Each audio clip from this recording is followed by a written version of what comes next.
Hello again everybody and welcome back to Train Simulator 2013. We're going to be playing scenario number 11, standard scenario number 11 of course, and that is called Thorn Reversal. It is 40 minutes long, so it's actually reasonably long. It might be like 2 or 3 parts, we'll see.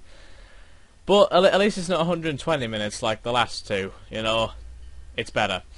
So yeah. Thorn Reversal. After a brief stop at Hellendale, you take charge of a mixed freight train heads to Thorn. Firstly, drop off your current freight cars at East Victorville where new freight is waiting to be picked up and taken to their sidings at Thorn. Okay, let's do this. Again, I'll cut this part out. And we are here, guys. Yes. Let's see.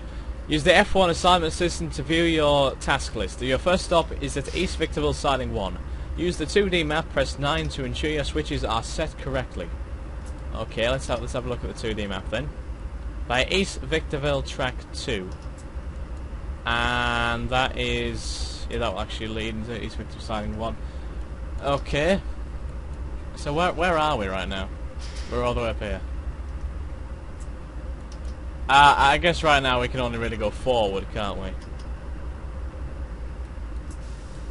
There's not much point in checking the switches and all that just yet.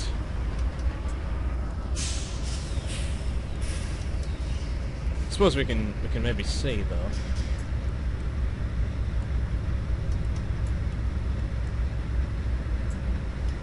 We need to be in that siding there, don't we? Which would mean that we take that one. Yeah. Yeah, I believe that's correct. Yeah, I'm pretty sure the switches are now set correctly, but I could be wrong. We can always check when we get much closer to the actual when we get closer to Victorville. And yeah, if you guys didn't notice, just in case, this is actually the last scenario which is on the Cajon track. So in the next scenario, not necessarily the next episode, because the next episode will probably be a different. It'll probably be the second part of this. But in the next scenario, scenario 12, we'll be on a different pass. A different track. So that should be pretty fun, you know. Be interesting to see what all the different tracks in this game look like. I certainly hope they look reasonably different. Because if they all look the same, then I'm going to be really annoyed. Yeah, I'm interested to again see what like the likes of you know, the tracks located in England are like, because I think there is a Settle to Carlisle line, and of course I'm from Carlisle myself, so I want to see what those tracks look like. But we will get to those tracks when we do get to them, of course. And the speed limit has just changed to 55 without an actual marker on the track monitor as per usual. So yeah, we'll accelerate as we pass this train, which is hauling a lot of freight. Oh, by the way, do we have a passenger view? God damn it! We never have any friggin' passenger views on our trains anymore, do we? We do have a lot of cargo ourselves, though, so that's all good. Let's have a look inside the train. Again, it looks very similar, except it doesn't have the 75 mile an hour speed limits. You know, sorry, maximum speed of the train on the top there. But other than that, it does look a very similar train to what we've been driving previously. Yeah, I'm absolutely gutted that again that there isn't actually a passenger view. You know, it is a big shame, because you know, passenger views, it simulates a proper passenger train journey. But again, as I, you know, as is probably ridiculously clear by now, this track isn't really a passenger track. You know, it's a track which you know, freight is hauled from station to station. I haven't seen a single passenger train in any of these 11 scenarios that we've done so far. Well, this is the 11th, but I haven't seen one on this one yet, and I haven't seen one previously. So yeah, I don't think any passenger trains actually run on this track. But you know, the passenger view on these ones, obviously, you know, you get the 2 seats, which, you know, still You sit in the back of a train. It's still reasonably realistic, I suppose, but still. Maybe the carriages which we'll pick up at East Victorville will actually have a passenger view on. Maybe. We'll see. I'm not sure. How far is Thorn Siding 4 away from East Victorville Flying 5? Oh, it's quite a way away, and it's, yeah. It is a long way. Oh well. You have to get there as fast as we possibly can. Shouldn't take too long, I don't think. Whee! I don't know why, I just seemed incredibly excited that we were going past the level crossing there, but that's just me and my trains. I do like my trains. Let's go first person for a bit. Again, I always know. I love how it says that there's a you know, it shows a no smoking sign there. What? Foreman Dan Hernandez. Yeah, I was just waiting for that one because I knew it was coming. Why would you put a no smoking sign there? I mean, honestly, what driver isn't going to know that you're not allowed to smoke on these trains? I mean, if he doesn't already know that, then he honestly should not be a driver of a train. To be perfectly honest.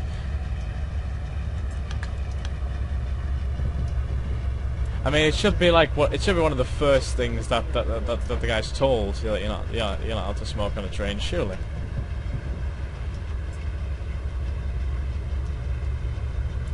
He really should already know that that you're not allowed to smoke on a train.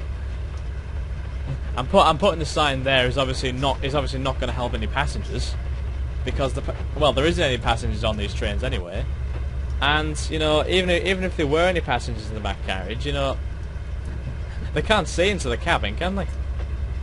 So it honestly won't. Having that no smoking sign there does not help at all.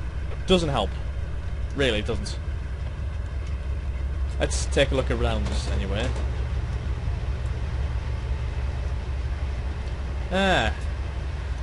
It's not as barren as some parts of the Cajon Pass, at least. You know, it's at least got some greenery and farmland around, rather than just being pretty much a desert,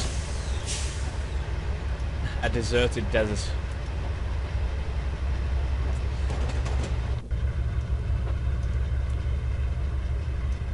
Across the level crossing, which is a level crossing which goes over a dirt road. Serious budget roads in these parts, of course. Just trying to keep the speed again around the 55 mark. As you know, as always, we want to go at the optimal speed of 55 miles an hour. What the fuck? I'm not going to move the camera, but look at that window wiper. It keeps on warping in and out. That is a bit odd, to be honest. Some of the trains that I drive are slightly weird, to be perfectly honest. And yeah, this one apparently has flickering wind wipers. Oh, sorry, windshield wipers. That's amazing, to be honest. Of all the things that you would actually want to have on a train, I'm not sure you would pick windscreen wipers to be one of the primary things to stick on the train.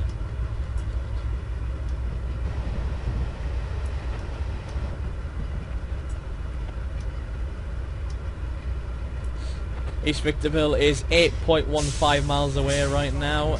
Take about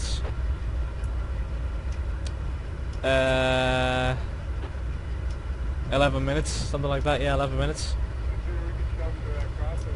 I think I'll probably split the episode when it actually does get to when we actually do get to when we actually go past the East Victorville track 2, because you know it's always ideal to split into like segments, parts of the mission. On this is the first part, then we go to you know what I mean. I hope you do anyway. I could also split the episode when we actually set off from East Victorville siding 1. I don't know. We could do that. Should we? Yeah, we'll do that. We'll do that. Hopefully, we can keep it down to maybe below half an hour. That's what I'll be looking for.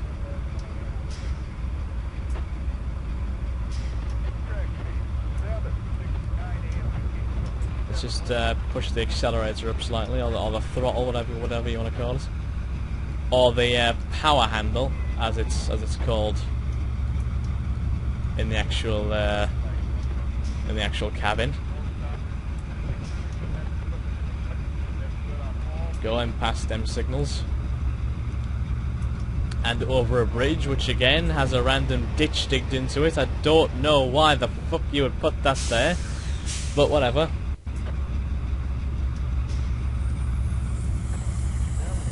Seriously though, who thinks it's a good idea to say, you know what, why don't we dig a ditch along a train track? So, you know, just so they can stick a bloody bridge above it. Because it's obviously the logical thing to do. Bloody hell.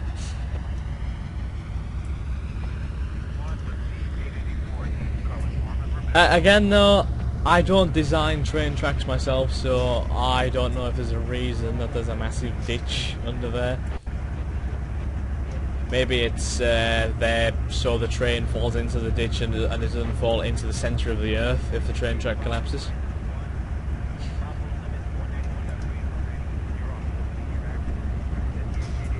I wasn't being serious there, by the way, I was just making a joke. I don't honestly think that a train would fall into the centre of the earth if the train track actually would collapse. I think that would be a bit of a safety hazard. Honestly, if you fell right into the centre of the earth, you'd probably be incinerated.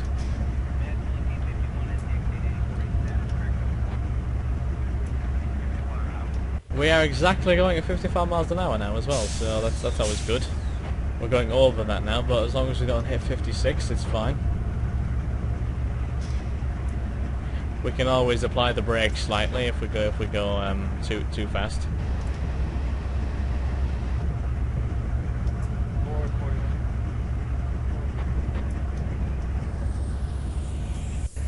Oh god, we just switched tracks. Ah, I didn't see that one coming. Although it's fairly lucky we switched tracks, because if we didn't, then we would have went hurtling into that train there, and that wouldn't have been very good for the mission, I don't think.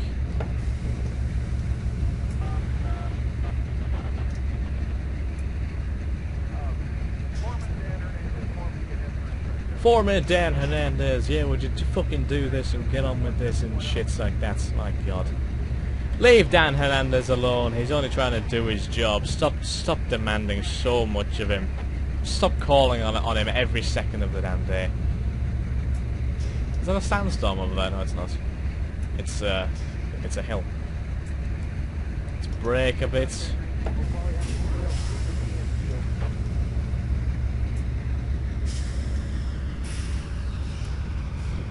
Not too far now until we go via East Victorville Track 2. It's only 4.2 miles now, or 7 minutes.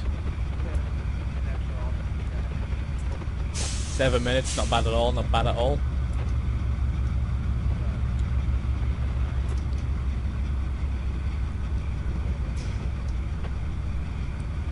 Let's have a look around us again. How's that sticky up over there?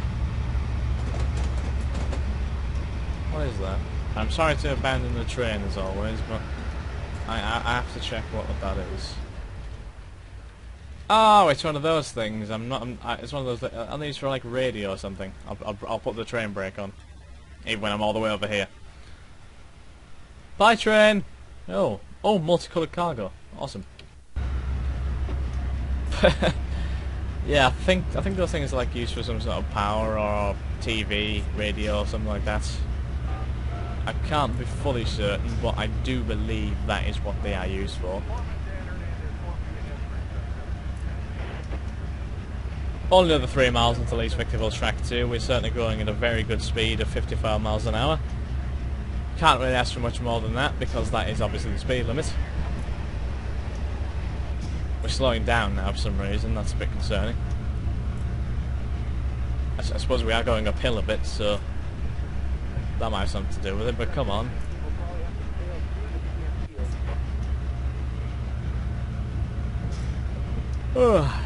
I see some silos in the background there.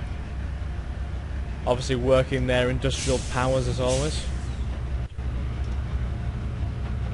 What's that? What is that? Holy shit, it's a World War II bunker! Oh no, it's a house. No, never mind, sorry.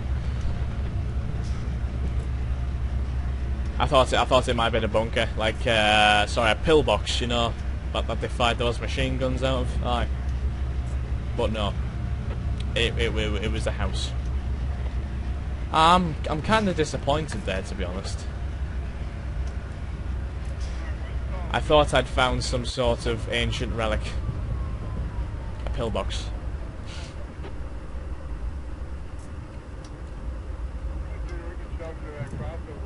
It always feels like we're going a hell of a lot slower than we were just then.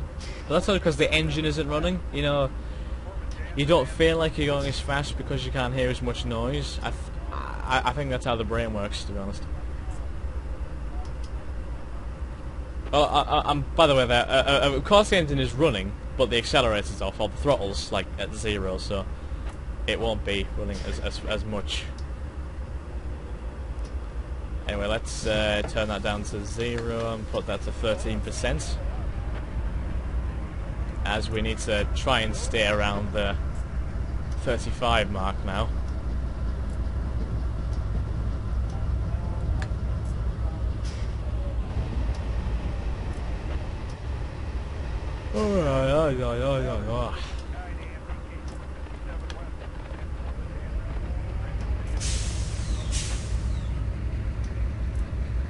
What's that over there? Oh, a building of sorts. Not sure what that is.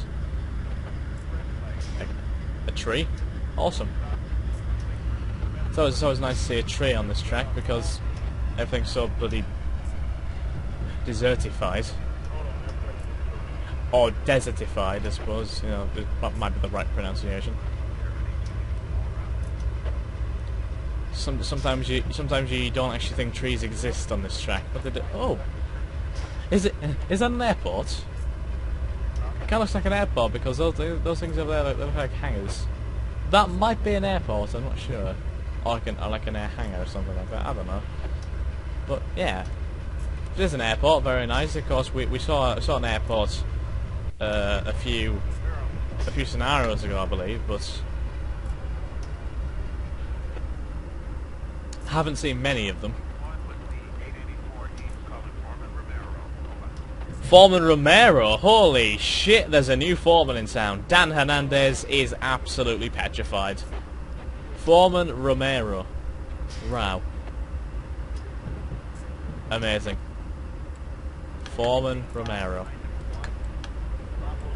He is the new Train Simulator legend. Nah, I'm sure him and Dan Hernandez can share the spotlight. Let's make sure we don't go too fast here.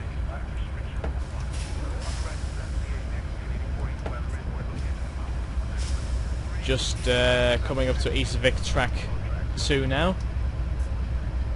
We're going to have to slow down to 15 in a minute, actually. So, see, I don't get this right.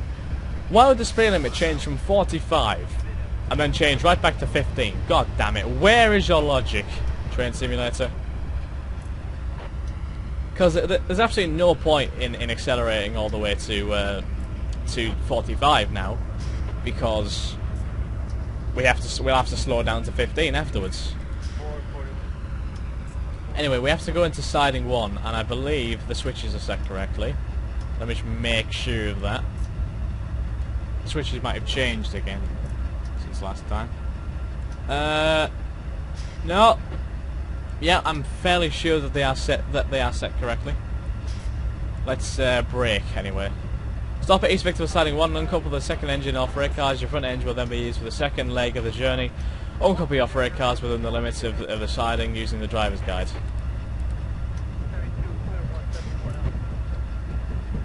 Oh, damn it, what did I do? There we go, sorry. Every time I press F3, the whole freaking thing just completely disappears. Anyway, release the brakes and put that to 0 so I can maybe slow it. Oh no, apply the brakes a bit again.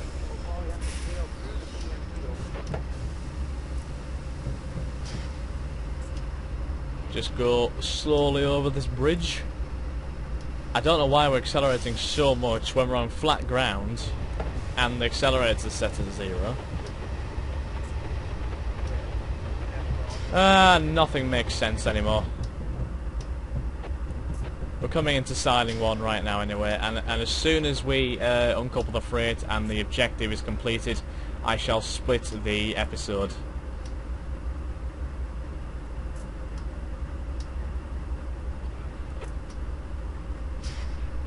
Any minute now we'll be on Victorville siding 1, just we have to obey the speed limit.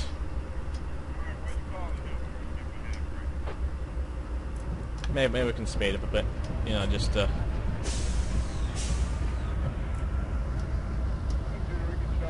give us a bit of a boost. And put it back to 0. Going too fast, going too fast, going too fast. That's good. It's all good, it's all good.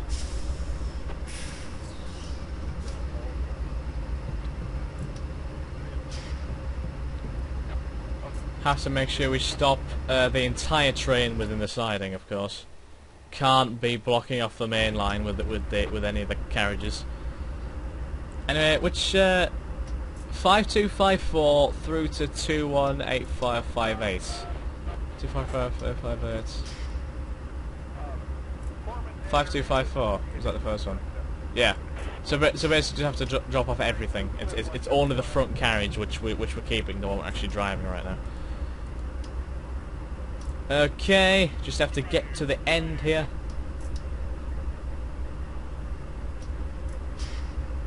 Any minute now, we'll be done.